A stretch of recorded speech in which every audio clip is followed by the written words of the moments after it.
ጠንካራ ነው። እዚህ ዓለም ላይ ብቻቸውን ልትቀሩ ትችላላችሁ። ማንም ሰው ላይ አትጠጉ።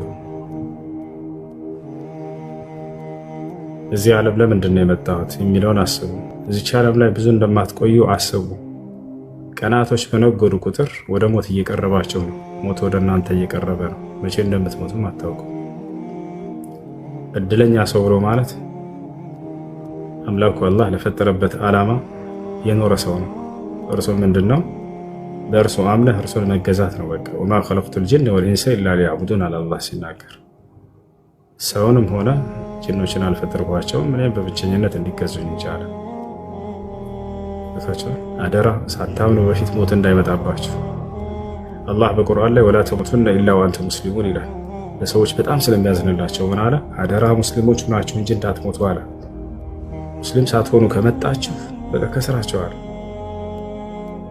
ቁል ኢነል ኻሲሪነ አለዚነ ኸሲሩ አንፉሰሁም ወአህሊሂም የውመል ቂያማ አለ።